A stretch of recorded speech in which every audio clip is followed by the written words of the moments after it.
पंठिया माध्यमिक विद्यालय व NN पालीवाला ज्युनियर कॉलेज नवीन पनवेल सादर करीत आहे शैक्षणिक video.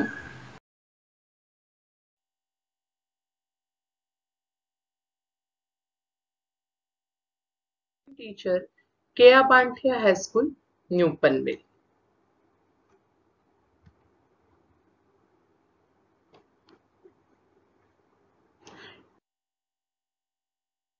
Today we will start remaining part of our first lesson, our Earth and our solar system.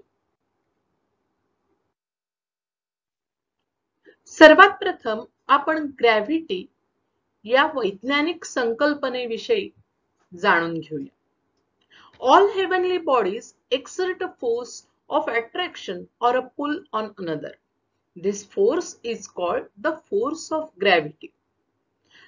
ज्या खगोलीय वस्तू असतात, मागील पाठामध्ये आपण बघितलेल्या आहेत, या वस्तूंमध्ये एकमेकांना स्वतःकडे खेचण्याची म्हणजेच आकर्षित करण्याची शक्ती असते।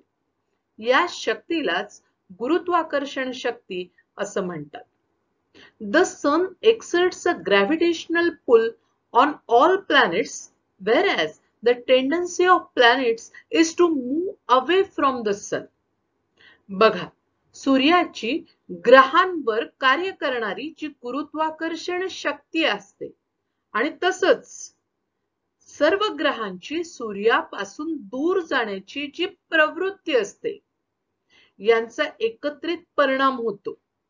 काय होतो बघा, as a result of two forces, a planet keeps revolving around the sun at a fixed distance in a fixed orbit. In the same way, satellites revolve around the planets. बघा, या परिणामामुळे काय होतं, सर्व ग्रह सूर्याभोवती ठराविक अंतरावरून ठराविक कक्षेमध्ये परिभ्रमण करत असतात। याच पद्धतीनं उपग्रह सुद्धा सर्व ग्रहांभोवती जे फिरत असतात त्यांचं परिभ्रमण त्यामुळेच होत असतं। आता आपण काय करूया, या ग्रॅव्हिटीचा इम्पॉर्टन्स काय आहे ते समजून घेऊया, म्हणजेच गुरुत्वाकर्षणाचं महत्त्व काय आहे ते समजून घेऊया। Gravity is what holds the planets in orbit around the sun and what keeps the moon in orbit around Earth. The gravitational pull of the moon pulls the seas towards it, causing the ocean tides. Gravity creates stars and planets by pulling together the material from which they are made. Gravity not only pulls on the mass but also on light. लक्षात घ्या, gravity म्हणजेच गुरुत्वाकर्षणामुळे काय होतं, ग्रह जे असतात ते सूर्याभोवती ठराविक कक्षेत फिरतात। त्याचप्रमाणे पृथ्वीभोवती चंद्र सुद्धा ठराविक कक्षेतच फिरत असतो बरे का। हे फिरणं जे आहे, पृथ्वीचं सूर्याभोवती असेल किंवा चंद्राचं पृथ्वीभोवती असेल, हे या गुरुत्वाकर्षणामुळे शक्य होतं। आता चंद्राचं जे गुरुत्वाकर्षण असतं, या गुरुत्वाकर्षणामुळे काय होतं, समुद्र जो असतो, ह्या समुद्राच्या ज्या लाटा असतात, ते पाणी असतं, ते त्याच्या दिशेनं खेचलं जातं आणि मग आपण म्हणतो की नाही भरती येते, ही भरती त्याचमुळे येत असते। तारे, ग्रह ह्या सगळ्यांमध्ये जो एकत्रितपणा आहे, या एकत्रितपणा हा या गुरुत्वाकर्षणामुळेच असतो, हे लक्षात घ्या। आता याचा ग्रॅव्हिटीचा जो परिणाम आहे, हा परिणाम हा कोणावरती होत असतो, तर वस्तुमान आणि प्रकाश या दोन्हींवरती होत असतो, हे लक्षात घ्या तुम्ही।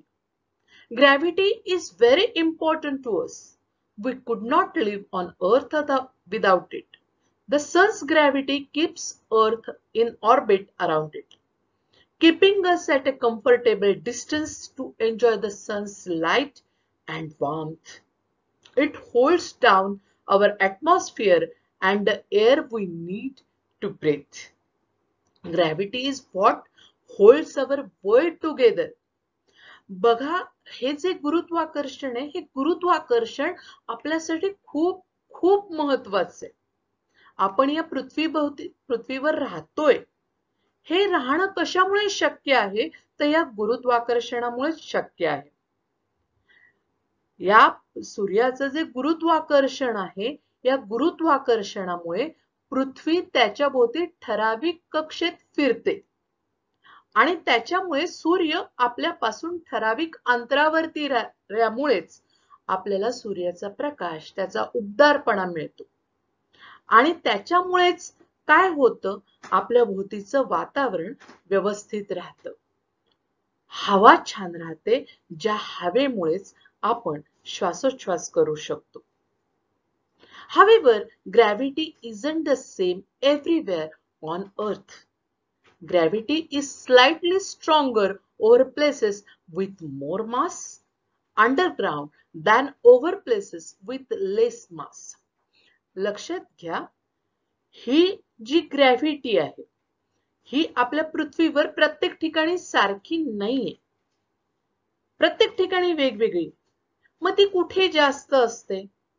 तर ज्या ठिकाणी मास म्हणजे वस्तुमान जास्त असतं, त्या ठिकाणी ग्रॅव्हिटी जास्त असते, म्हणजे गुरुत्वाकर्षण जास्त असतं.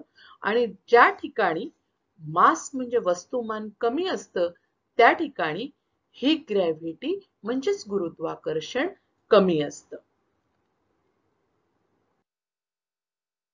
आता आपण ग्रॅव्हिटी विषयी अधिक जाणून घेऊया. पण आता आपण कोणत्या ग्रॅव्हिटी विषयी बोलणार आहोत? तर आता आपण अर्थच्या ग्रॅव्हिटी विषयी बोलणार आहोत, म्हणजे पृथ्वीची गुरुत्वाकर्षण क्षमता.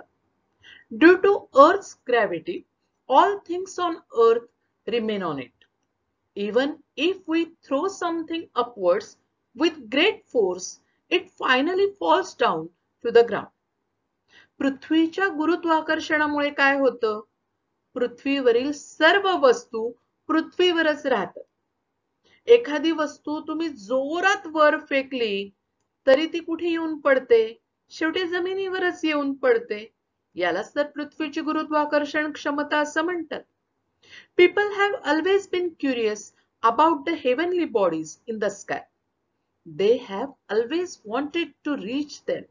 However, to spend some object from the earth into space, it must be given power against the force of gravity.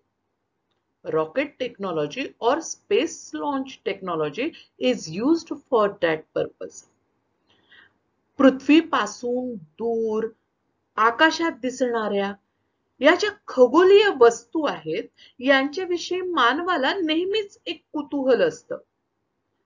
त्या संबंधी संशोधन करण्यासाठी तिथपर्यंत जायलाच हवं असं त्याला कायम वाटायचं.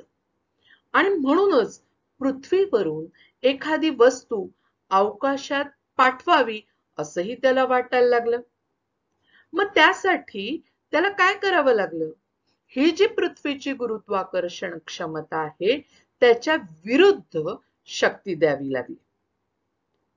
त्यासाठी जे तंत्र वापरात येतं, यालाच काय म्हणतात? अवकाश प्रक्षेपण तंत्र असं म्हणतात.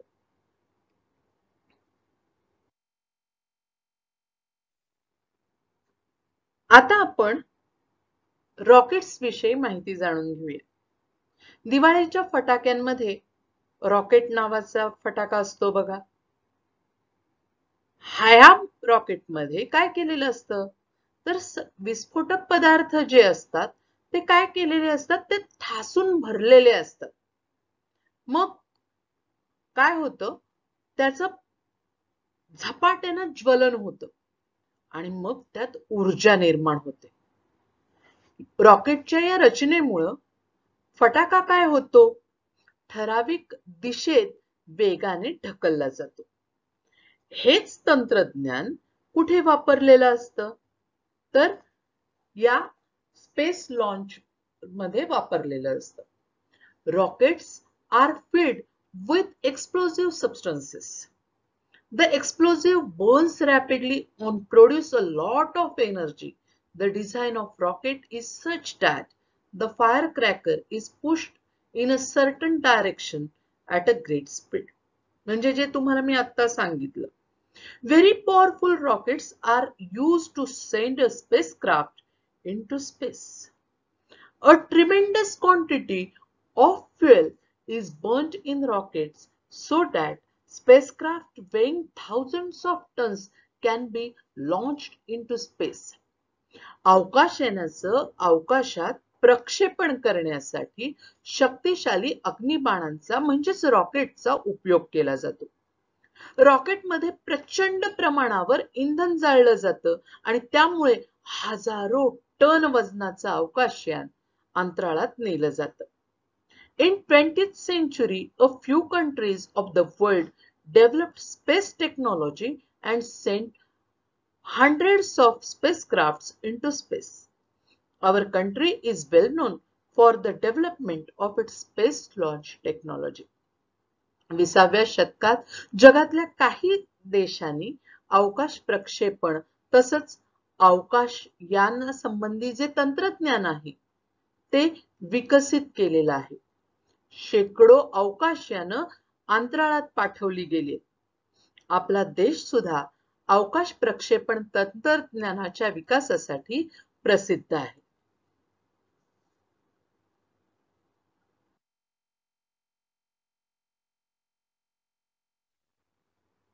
आता आपण ॲस्ट्रॉनॉट विषयी जाणून घेण्यापूर्वी पहिल्यांदा लक्षात घ्या की रॉकेट्स जे असतात ही रॉकेट्स म्हणजेच अवकाशयानं जी आहेत ही काही वेळेस कायमची अंतराळातच राहतात. काही पृथ्वीवर परत येतात तर काही दुसऱ्या ग्रहांवर किंवा उपग्रहांवर उतरवली जातात. आता या सगळ्यासाठी ॲस्ट्रॉनॉट्स असतात. मग ॲस्ट्रॉनॉट्स म्हणजे नक्की काय ते जाणून घेऊया. An astronaut is a person trained, equipped and deployed by a human spacecraft program to serve as a commander or a crew member aboard a spacecraft. अंतराळवीर हा अंतराळयान चालवणारा किंवा त्यामधून अवकाश प्रवास करणारा मनुष्य असतो. Although generally reserved for a professional space travelers, the terms are sometimes applied to anyone who travels into space, including scientists, politicians, journalists, and tourists. खरं तर लक्षात घ्या हे इथे हे जे अंतराळवीर असतात हे अंतराळवीर यांना विशेष प्रशिक्षण दिलेलं असतं. पण कधी कधी काही वेळेस वैज्ञानिक, काही वेळेस राजकारणी, काही वेळेस पत्रकार तर काही वेळेस आपल्यासारखे फिरस्ते देखील आपण अवकाशयानातून प्रवास करू शकतो. An American space traveler is called astronaut, while a Russian space traveler is called cosmonaut. An astronaut is a man, woman who is specially trained to travel into outer space. लक्षात घ्या अंतराळात प्रवास करण्यासाठी विशेष प्रशिक्षण घेतलेले जे हे एखादी स्त्री असू शकते किंवा एखादा पुरुष असू शकतो. They are very dedicated and highly intelligent and would have done exceptionally well in school and college. अगदी लहानपणापासून अतिशय हुशारीनं आणि समर्पित भावनेनं या मोहिमेत सहभागी होण्याचं ठरवून या स्त्रिया किंवा हे पुरुष या मोहिमेत सहभागी झालेले असतात.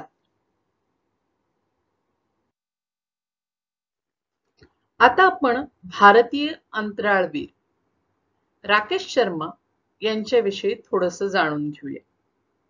Rakesh Sharma, born on 13th January 1949, is a former Indian Air Force pilot who flew aboard on Soyuz T-11 into space, launched on 2nd April 1984.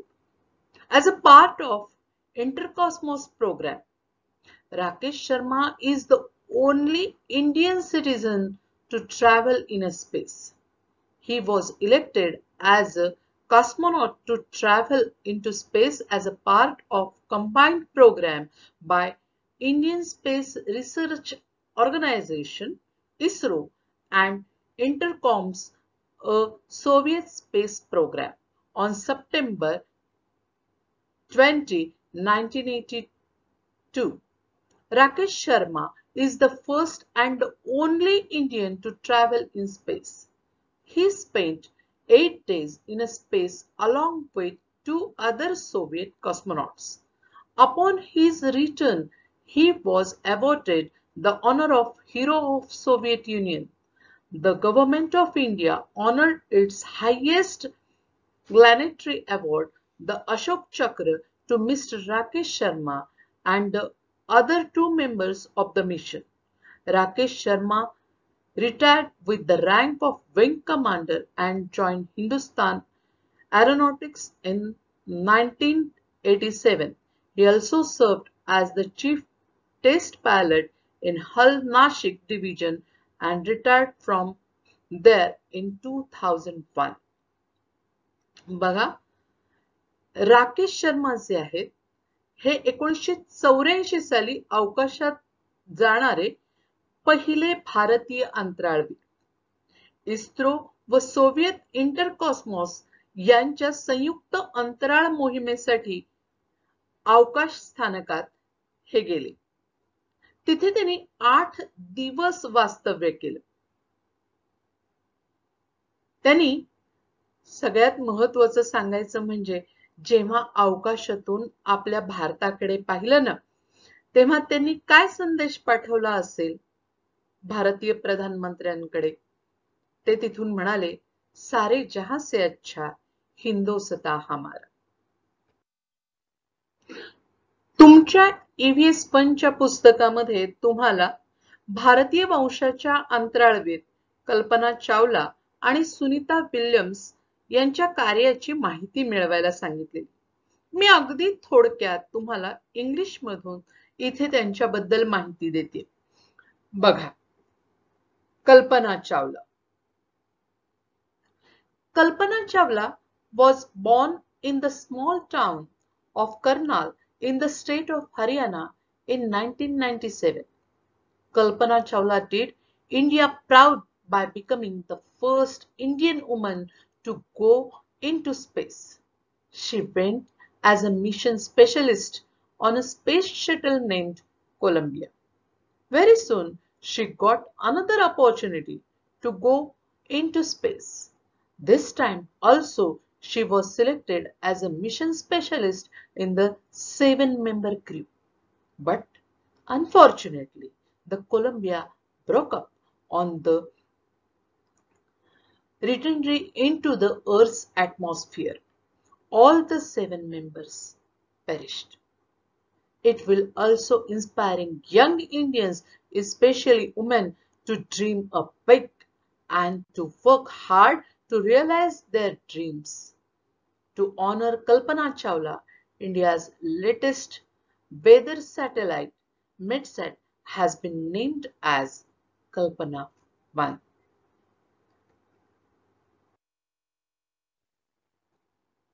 Sunita Williams. Sunita Lynn Williams was born September 19, 1965, is an American astronaut.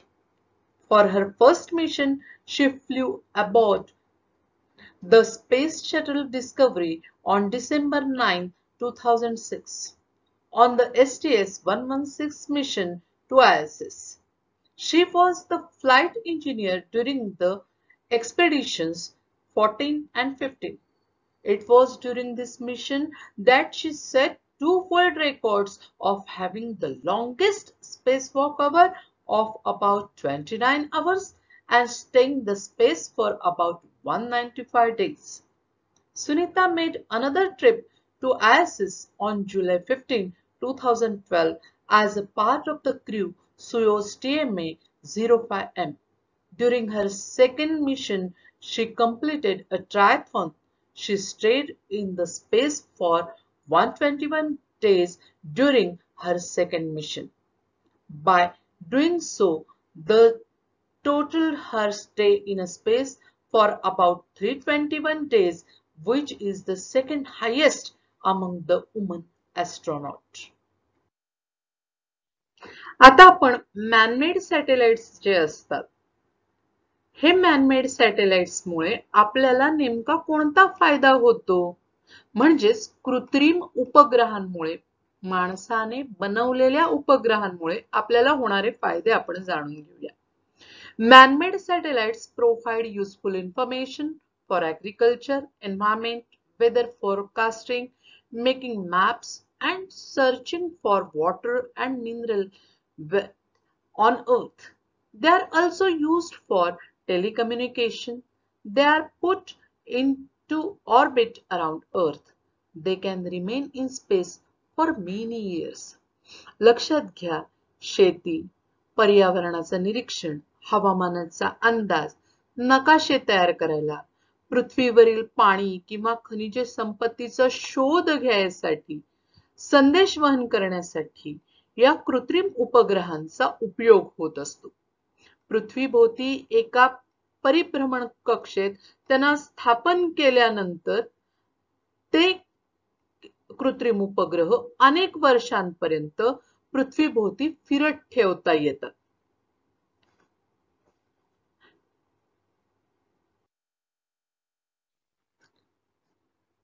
काही महत्त्वाच्या भारतीय space मिशन्सची नावं आता आपण जाणून घेऊया. A journey by a manned or unmanned vehicle into space for a specific reason, normally to gather scientific data. Space mission कशासाठी असतात? तर आपल्याला काहीतरी वैज्ञानिक डाटा, माहिती मिळवण्यासाठी हे स्पेस मिशन्स असतात. काही या अंतराळयानामध्ये मनुष्य असतात किंवा काहींमध्ये ते नसतात. मग भारतातर्फे असे जे स्पेस मिशन्स केले गेले, त्यापैकी काही महत्त्वाची नावं बघा काय काय आहेत. चंद्रयान 1 हे कधी केलं गेलं? October 20, 2008. Chandrayaan 2 July 22, 2019. Mars orbiter mission 5 November 2013 and AstroSat 28 September 2015. आतापर्यंत या पाठाच्या दोन्ही भागांमध्ये आपण नेमकं काय शिकलो हे आता आपण बघूया. What we have learned. The sun is a star. All the other planets in the solar system get light from the sun. सूर्य हा एक तारा आहे. सूर्यमालेतील इतर सर्व खगोलीय वस्तूंना सूर्यापासून प्रकाश मिळत असतो. The sun, the planets, their satellites, the dwarf planets, the asteroids that revolve around the sun are together called the solar system. सूर्य व त्याच्या भोवती परिभ्रमण करणारी पृथ्वी, इतर 7 ग्रह, उपग्रह, बटुग्रह, लघुग्रह यांना एकत्रितपणे सूर्यमाला असं म्हणतात. Things on the earth remain on it are due to the force of gravity. गुरुत्वाकर्षणामुळेच पृथ्वीवरील सर्व वस्तू पृथ्वीवरच राहतात.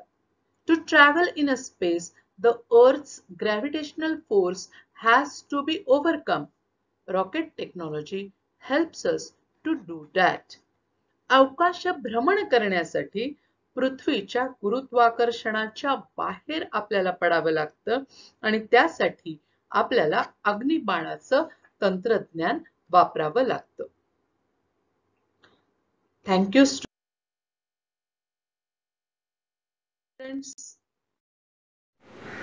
आपले हक्काचे मराठी चॅनल रायगड ओवी न्यूज चॅनल सदैव आपल्यासोबत. रायगड ओवी न्यूज चॅनल नेहमी पाहत रहा, लाईक करा, सबस्क्राईब करा आणि बेल आयकॉनवर क्लिक करायला विसरू नका.